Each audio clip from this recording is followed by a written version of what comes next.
What's going on, guys? Welcome back to this video. Today we're doing Hijack from TryHackMe, which is a recent machine released in the platform. Now in this machine we're going to go over real application penetration testing. At the same time we're going to do Linux privilege escalation in order to retrieve two flags, the user flag and the root flag. So we start off with the nmap scan as we do all the time, and we discovered that there are around 4 to 5 open ports, FTP, SSH, and we have a web server running. Additionally, we have NFS file share running on the machine, which means this could be a highly Linux machine, and we have, this is NFS as well. So the estimation that this machine is running a Linux operating system. So the next steps will rely on what we found during the nmap scan. So we can go ahead and discover the web server. We see welcome guest. This side is still under development. So this is the landing page.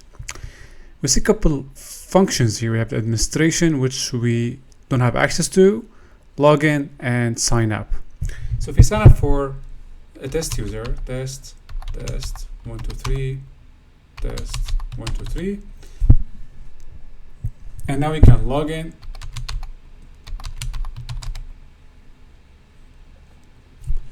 Okay, still we don't have access to the administration page. Alright, so that's it for the web page for now. If you go back to the terminal and we start a GoBuster, so GoBuster. Let's first find out where are the word lists in this machine. So tools, let's go to tools, and then we go to word lists, directory buster. Okay, so we have these word lists here. So GoBuster dir and then -u. So we're gonna go back, have the URL over here.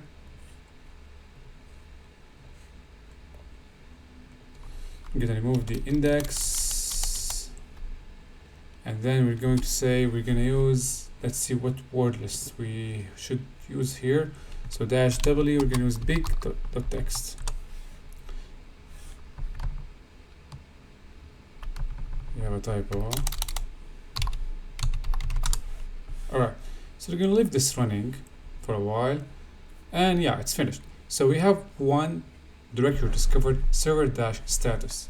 Let's go ahead and find what this is. So since we are already logged in, hopefully this page will open, and we don't have permission to access this page.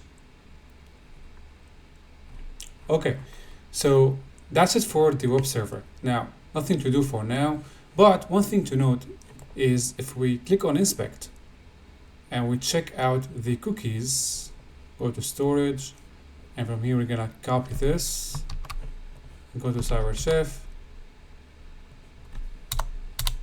So as you can see, guys, this is a base 64. Okay, now once we decode this into plain text, we see it's composed of a username. This is the username that we registered with, and this is an MD5 hash. Now if we go to crack station and calculate, and indeed, guys, this is the hash. This hash corresponds to a plain text password that we already used. Now this means that the formula to create the cookie is composed of the username and the password hashed, separated by a colon and encoded with base 64. We're gonna keep this in mind. Now let's go back and go over the NFS file share we found earlier.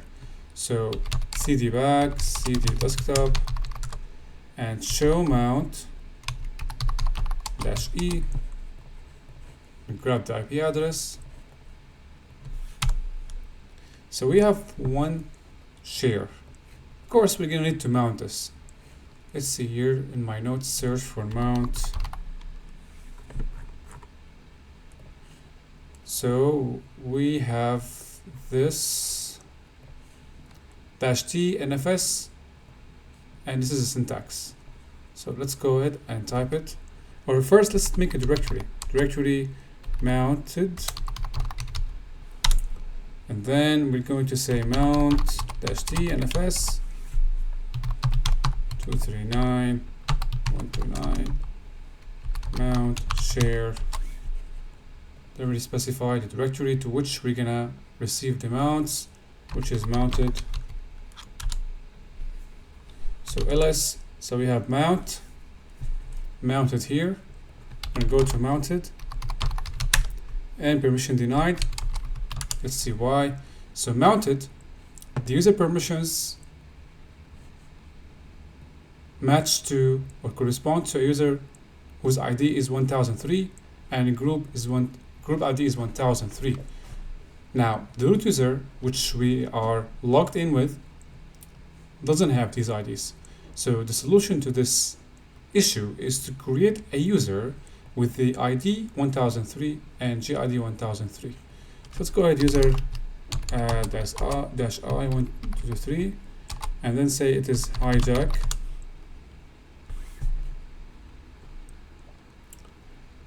Looks like I have a syntax problem. So we want to specify the UID. It is dash U. Okay, that's what we did. Oh, we use dash I. So user dash U 1003 hijack. Okay, password hijack. We create a password for the user. So let the password be the same as the username. And now we have created the user. So su hijack, and then ls cd mounted, and we successfully navigated to the directory ls-la. So we have a note here for employees, cat for employees.text, and it contains the username and password for the FTP server. So we're gonna go ahead and log in with this. So exit, and then FTP user at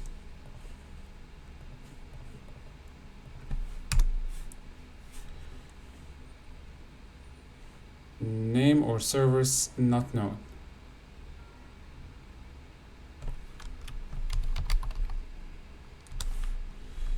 Let's try this. FTP user and the password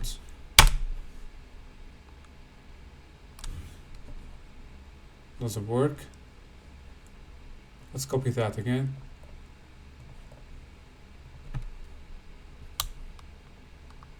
FTP user, FTP user, password. Okay, we logged in. ls-la, and we have these files: passwords, list, and from admin. Let's download these files: get.from admin.txt and get passwords underscore list.txt. Okay, now we have these files. I think they are undermounted. Okay, yeah, these are the files that we have just downloaded. Let's go ahead and take a look at the note. So cat.from admin. To all employees, this is admin speaking. I came up with a safe list of passwords that you all can use on the site. These passwords do not appear on any word list I tested so far, so I encourage you to use them. Even me, I'm using one of those. Note to Rick. This is a user that we have just discovered, guys. Good job on limiting login attempts. It works like a charm. This will prevent any future brute forcing. So this note means we cannot use brute force to get access to the admin user in the web server we have just uncovered. And there is another note that there is username named Rick. All right, let's take a look at the passwords. Okay. So if we create a Python script to go over all of these,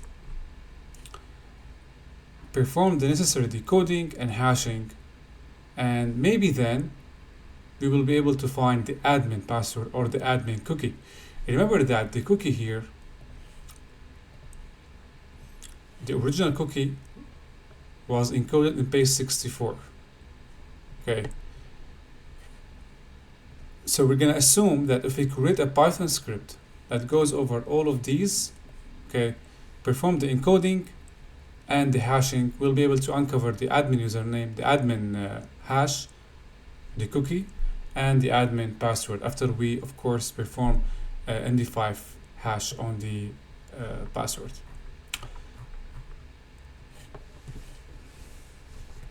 So ls nano session.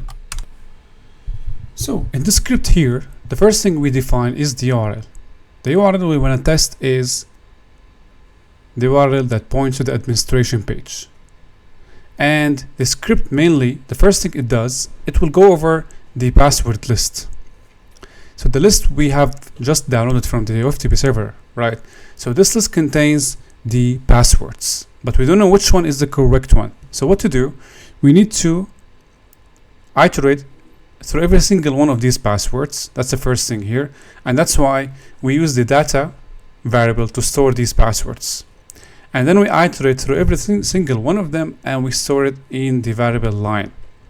The first thing we do is to perform MD5 checksum on the password, because that's the formula, remember?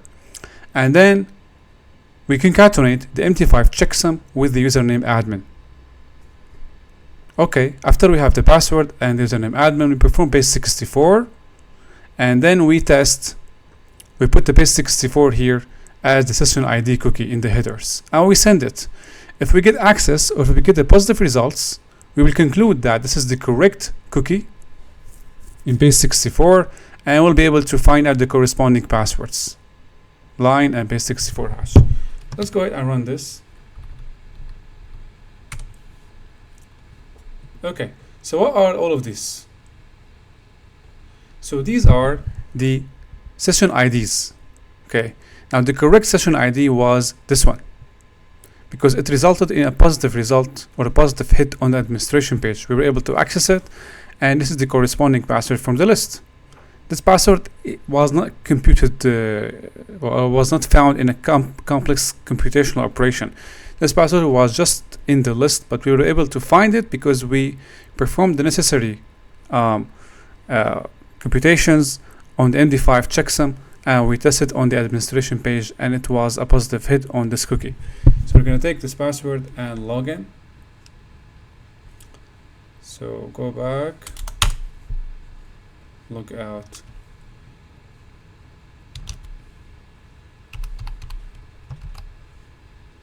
Okay, as you can see, we were able to log in. Go to administration, and we see we are able to access the administration panel. Now, in the administration panel, we have a service status checker. Assumingly, it executes a system command, but we don't know yet what is the system command. We can just maybe do some estimation, maybe on the kind of command. So, for example, systemctl could be the command used.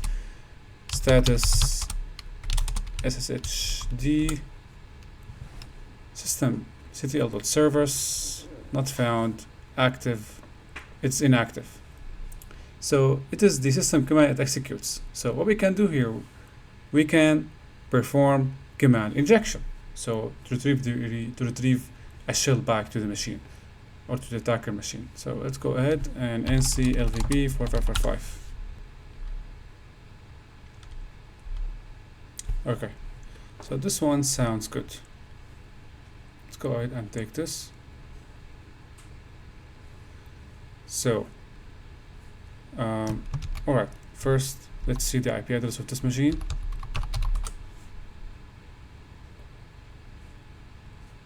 And here we're going to paste this temporarily, and we're going to copy the IP address 10.10.194.243.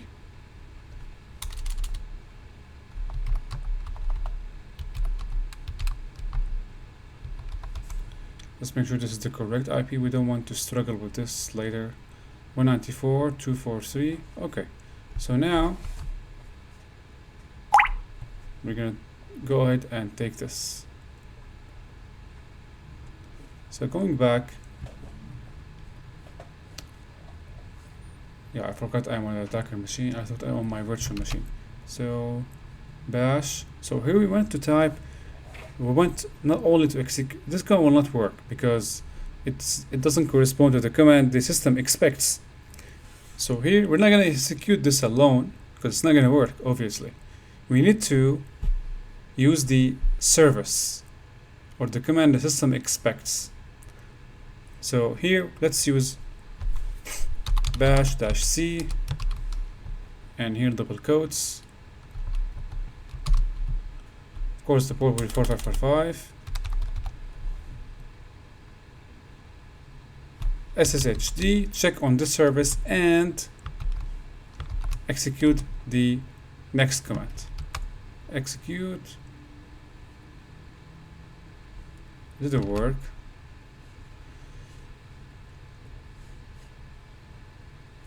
Let's go back. Here we have the listener not running. We're going to need to execute the listener 4545. Then going back here, and this gave us the shell as dub data. The next thing we want to stabilize the shell, so you're gonna have to type tty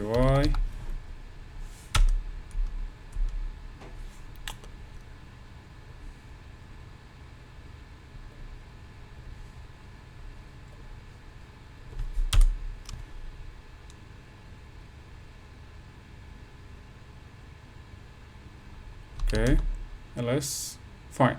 So we have a file here named config. If we cat config, see there are information about the username we just saw in the notes, in the administrator notes, Rick, and this is the password. So su Rick, and we grab the password and we're able to escalate to the next user.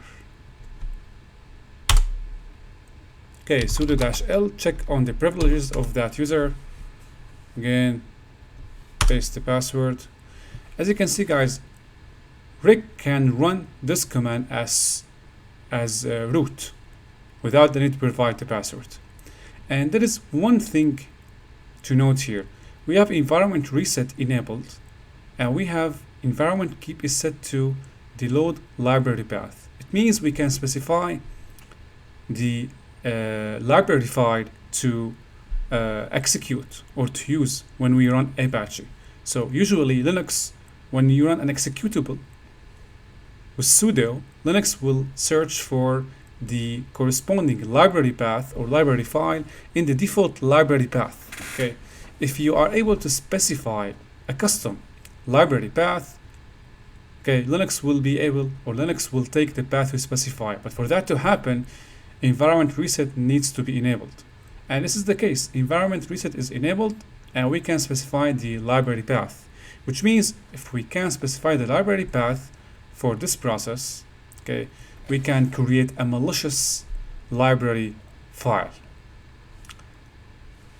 So here I have this in my notes. Let's go back and use ld underscore, yeah, ld preload and ld library path. So basically we're gonna use this. So let's take this code, copy it, and on my local machine or on the local machine here, we're gonna create a file named prev.c, paste this code, save, and next we're gonna compile this into a library file.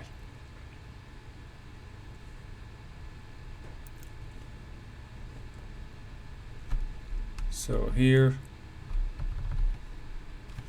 I think it is gonna be better if we compile this on the machine itself.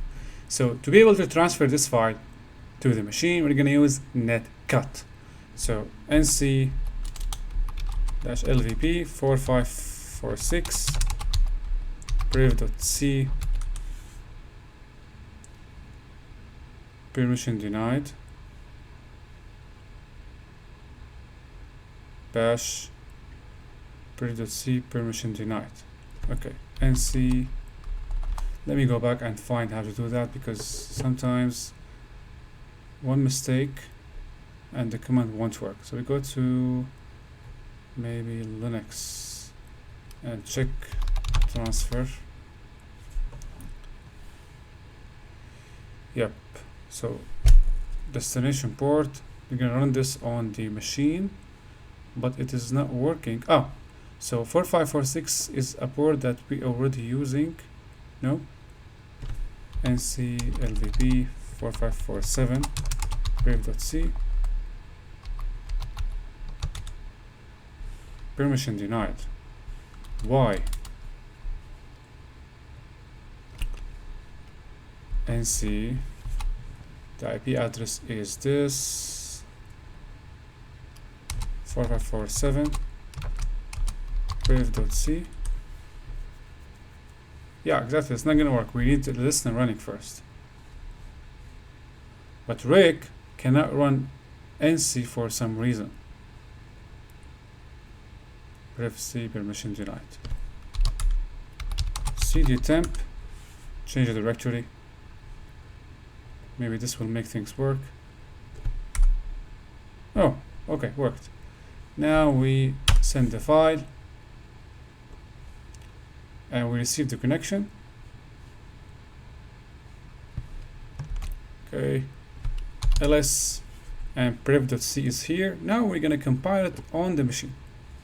So going back to Linux, privileged escalation and ld underscore preload. So that's the command. Here we say prev.c. Oh, come on, no. So gcc-o, it's gonna be temp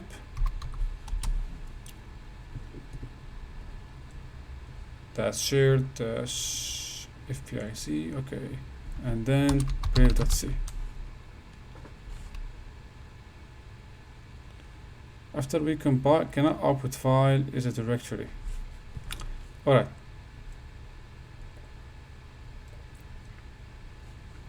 Gonna be so.1 prev.so1, and then the rest of the command follows.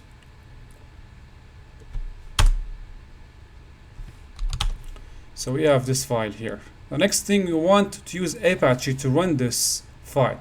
So sudo, as you can see, we specify the library path from which we're going to choose the library file. So this goes here. First sudo -l. Okay. Now the library file here, guys, is going to be the file that we have created at the end. So it is prev.so.1. prev.so.1. Or I think we don't need to specify this because it's gonna pick it up on its own. Yeah, only specify the directory. And the next thing we want to do is to run the command. Okay, so that's the command.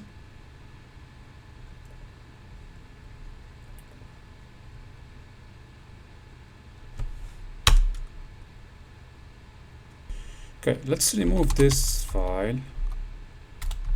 I think we're gonna have to keep the name as is. The name here is library crypt.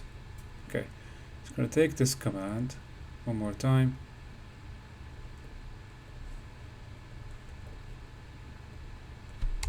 prev.c,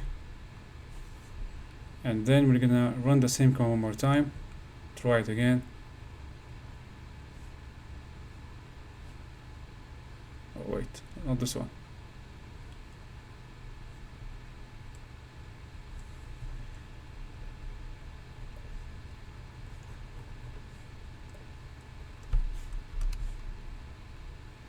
And as you can see, the prompt changed from reg to root, and now we have successfully escalated the privileges. So cd to root, and you conquered the machine. That's it. So guys, that was it. I hope you enjoyed the video, and definitely guys, I will see you later.